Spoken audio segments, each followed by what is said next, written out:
Let's talk about Nintendo. Your friend and mine, Nintendo. I like Mr. Nintendo. I love Nintendo.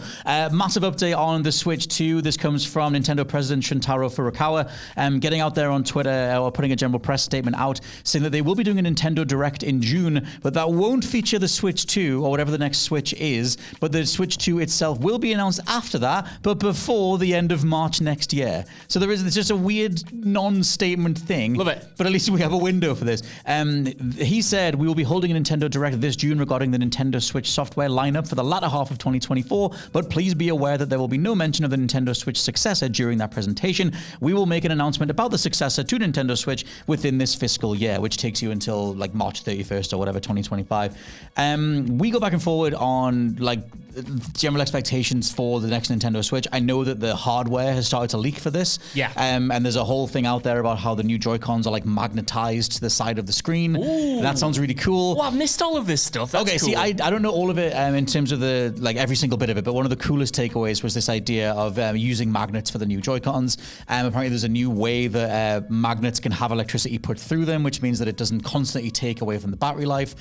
But it's some new way of doing magnetized controllers. Just sounds cool. But the actual guts of it, I mean, in theory, like nothing's fully confirmed yet. I guess it will be when they get out there. It's not that much of a leap up in terms of the the guts of it. It's still going to be 1080p handheld, 4K when docked, and it's not necessarily going to be competing with the PS5s and things like that.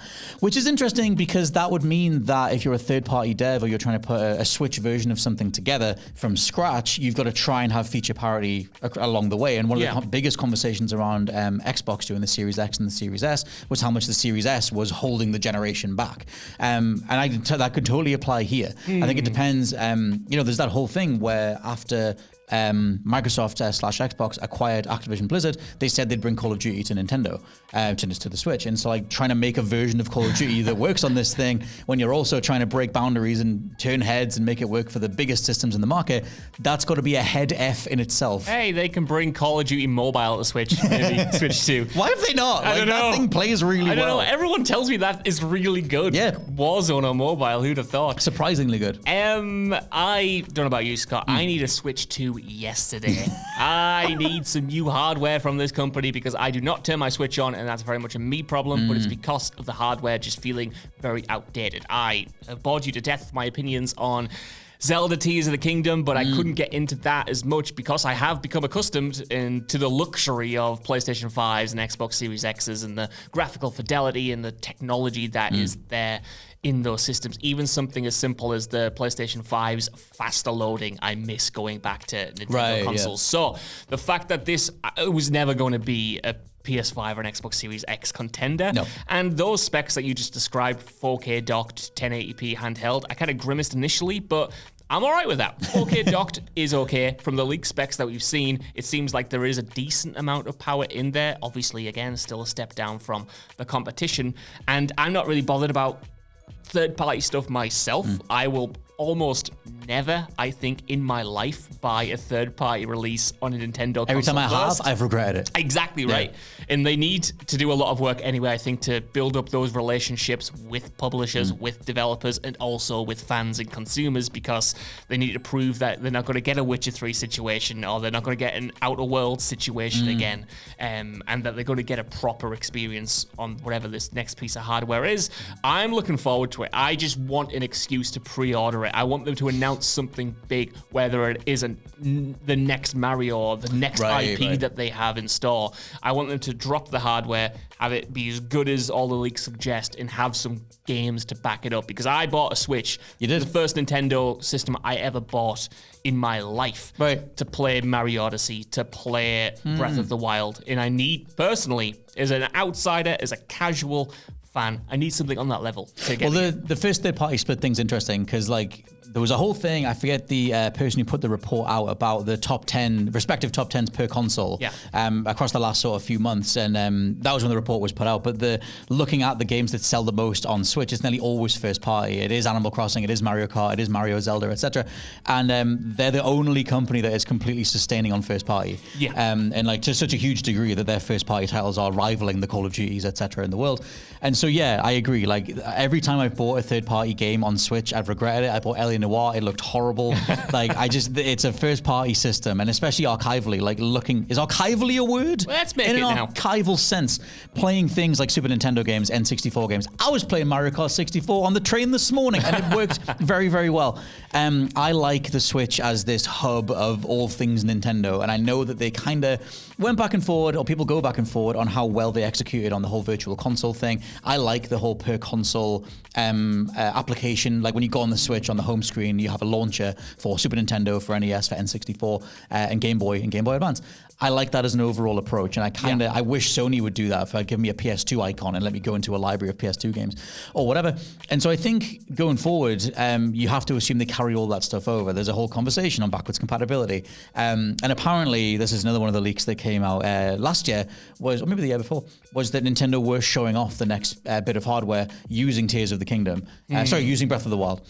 And giving that like the 4K upscale. And so the assumption is that a lot of existing Switch games would benefit from this system, would auto upscale, kind of like how a Series X works, to make it in the most simple terms possible. That's amazing for me because I worry about Nintendo and their sort of sometimes desire to just disregard stuff and willingness to start again. They can sell you it all again. Because they can sell you it all again. Exactly. They will sell Scott Tailford another copy of Super Mario 64. And they get away with it, right? In the Switch, I'll always say that my biggest disappointment was throwing away the virtual library from the Wii U and starting again with subscription services and, dropping games on the older games, historical games on that platform. And I just hope we don't have to go through that again with the Switch 2. I hope a lot of that stuff is transferable.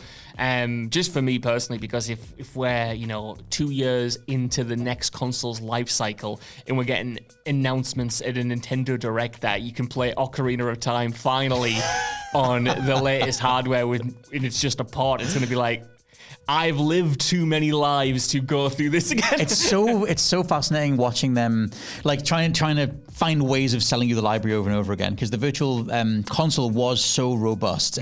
But the thing is, the virtual console was awesome in terms of the breadth of titles that were on there, but they weren't upscaled. Like some were, I think, but the vast majority were just ports. They were the versions as they existed back in the day, which is different to the way that they do them on the Switch, where you can save wherever you want and they're upscaled, they're put into HD or whatever.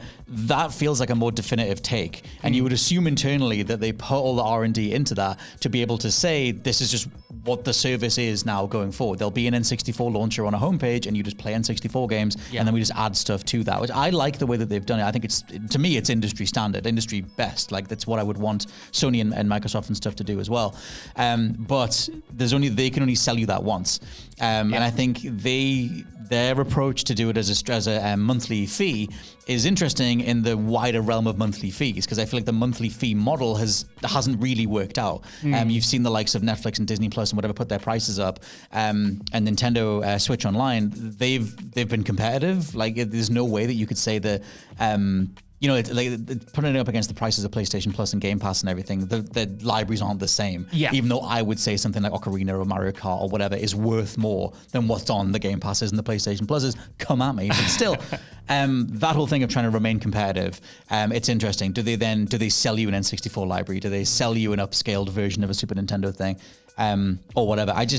I don't know. They don't seem to be competing with the big boys whatsoever. So they're kind of off on their own island, and the Switch only allowed them to double down on that island after the failure of the Wii U. 100%. They built that island up, Animal Crossing style. No, the subscription thing is really interesting to me. Again, very casual, very outside the ecosystem, but who kind of wants more excuses to play Nintendo stuff. And unlike an Xbox subscription or a PlayStation subscription, when they roll over, and I kind of didn't want them to, I feel a little bit gutted, but I don't feel slighted, because at the very least I can jump onto Game Pass, see what's out new that month, jump to PlayStation Plus, see if there's anything to pick up. Every time I get the Nintendo Switch online service, and I know sometimes it's like a one-off, and then you pay, I think it's like $5.99 for like the online and certain perks of that. I feel like Mr. Nintendo has punched me in the gut and taken a $5 from my wallet, because I just know I'm never going to use that. So I would love it going forward on this new system if you could make those individual purchases, if all of those games were just available, because it's cool to lump them into a subscription, but it's not really their forte, but why not give us options? Why not sell them separately, allow us to pick and choose rather than having to fork in all of this money for the new Mario Kart maps or whatever it is? People joked about Nintendo Switch Online being a Mario Kart subscription service. Like that's the most, like other than Smash Brothers, that's what we play online. And that's another thing as well, is I like the way that Nintendo have tried to sweeten the pot with, like, they do exclusive DLC add-on. They did Animal Crossing add-on. You get things like F-Zero 99. They had the Mario 99 thing. Like there are little bespoke games, Tetris 99, things that you can only play if you have Switch Online, and I like that. As one, it differentiates from PlayStation Plus and Game Pass, and two, like it's just a cool idea. Like take a Super Nintendo game from like 1992 or whatever, and then make it so 100 people can play against each other, or 99 people can play against each other. That's just such a cool, unique, weird way to do something old meets new, and so I want more things like that. The game side of it is really interesting because I feel like they've held back. Like it's been such a filler year, definitely, for a little while, and that's either because they have a bunch of irons in the fire, or it's they've realized they don't need to supplant that many titles. It's interesting going forward. I mentioned this on some of the other Nintendo videos that we've done. You know, Shigeru Miyamoto is not getting any younger. Eiji Aonuma heading up Zelda. Like you have all these veterans who are like, you know, towards their twilight years, let's say. And I'm interested in how they pass the torch. It's not that they haven't been training people up. And there was a whole report that came out about Nintendo a couple of years ago about how they have like a 98% retention of employees. Once you're in Nintendo, they treat you well and you stay. And so that hopefully means that culture will carry forward. But the next Switch or the next couple of consoles will be the turning point of like how Nintendo feels as a business. Oh, that's exciting. Or as a set of creators. Worrying, isn't it? Like, I feel like they don't have anything to prove, really. They're so entrenched, like you said. They've built that island up over the past decade, especially. And again, as a casual fan, I just want to see. I'm fine with just more Zelda, more Mario, more of your core franchises. That's what would get me in. But I also want to see what the future of the company looks like. What is going to be the killer app for this next piece of hardware? What new IPs have you got cooked up? Because it's been a long time since Splatoon. You know, it's been a good while. And I've got a question for you to maybe finish this section off. Do you want them to call it the Switch 2? Because I'm totally fine with them just going, it's just more Switch. It's Switch 2. It's the Super Nintendo Switch. Oh, that's what are we doing if it's not the Super Nintendo Switch? You're right. I mean, we're a bit in vogue of people channeling 90s things anyway, so that might make them not want to do it, but SNS is a great abbreviation. Do it. Nah, got it. Go on. I'm going to one up yet. The Switch U.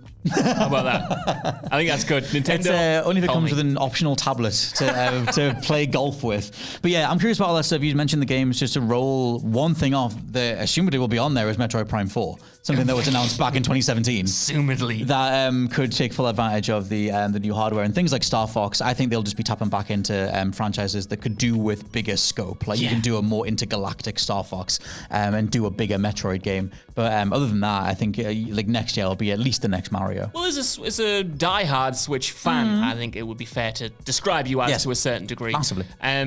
If they are holding all of this stuff off for the new hardware, like, what do you want from the June Direct for the rest of the year? Like, do you have any faith that they've got any secret big hitters up their sleeve to see the Switch off? Or to me, again, as a casual fan, it feels like they've almost sunsetted the console already. At this point, after Princess Peach is out, which was, for me, again, the last big game that I kind of associate with. It was fine. It's fine. It's like a fine, okay, here you go. But do you think they have a big hitter to see the console off, or is it just like, okay, we'll take a year? I think they've found a nice little niche of tapping back into PlayStation 2, PlayStation 3, Xbox and Xbox 360 era games and just doing slightly upscaled versions of them, because it still feels cool to have a handheld version of Knights of the Old Republic or whatever on Switch. When the Battlefront collection was revealed, people like lost their minds over it. It was horrible at launch, but when it was first revealed, the idea of getting that caliber of old school games upscaled, given online functionality or whatever, I think they've found that little niche works, and you don't see people calling out their lack of first party in the way that people call out Sony and Xbox. No. Nintendo, for as much as they're known for first party, when they have those off years, just the sheer viability of the handheld nature of the Switch seems to carry them through. And my library on Switch, for most of this year, has been made up of old Final Fantasies. It's been the Atari collection. It's been Balatro. It hasn't been first party. because I just like using my Switch, whether I'm on a train or whatever. And so it doesn't make it okay. Like I always want to see a company put their first party stuff out, but I think they realized how much they can just coast by on that, perfect the next wave of games that are coming. They're still recovering from the pandemic. All the stuff that happened with the next Switch, that was all leaked during the pandemic. They rolled with a punch. They put the Switch OLED out. Well, they rolled with a slap to the face of the consumer. But at the same time, all of that stuff was put in motion during the pandemic. And I hope that they're hanging back on the first party front to like knock it out the park next year. 100%. You know, I said at the start of this section that I want a Switch 2 yesterday, but at the same time, I know, at least optimistically, I know that the extra weight is going to pay off, because it does feel at this point that they have bullets in the chamber. They have these big things to drop. Again, you would hope, in the fact that they've taken that little bit extra time and not rushed a Switch 2 out when they could have. They could have jumped a year after Xbox and Sony dropped their new consoles, or even 2 years afterwards, but they've waited, and hopefully that pays dividends, and hopefully we do get big hitters, at least in that launch year, to justify swapping, because I think a lot of people will need to justify it to themselves, because like you said, there's a whole part of the audience that is just like, I treat this differently to the other consoles. I treat it as a handheld. I treat it to have this library of third-party partnerships on the smaller scale, or indies, or whatever it is. So what are the big hitters that differentiate, you know, what is still presumably going to be this hybrid handheld docked machine? Yeah, I think to round it out, when you said about what do they do in the Direct, I think they still tease stuff that's coming down the line. You get like a Star Fox logo. You'll probably get a Metroid Prime 4 update, and maybe they show it running. It'll say in-engine, but it won't be on Switch. Like I just wonder, like the whole thing here about like, oh, we're not going to be showing off the next Switch system doesn't mean they can't show or tease in-game, in-engine stuff for the next system. So they have a lot of, I mean, it's, you know, it's Nintendo. The things that have been rumored for a while, like that open world Donkey Kong game that is more in the vein of the most recent Kirby game, things like that, the things that'll make simpletons like myself very excited. Where, oh my god, it's a 3D version of a thing from 2D. Like, it does not take much to get the Nintendo faithful very excited. So they could just end on a logo reveal or whatever it is, or just do more stuff where you say, hey, we've put PsyOps on Switch, and I would lose my mind over that.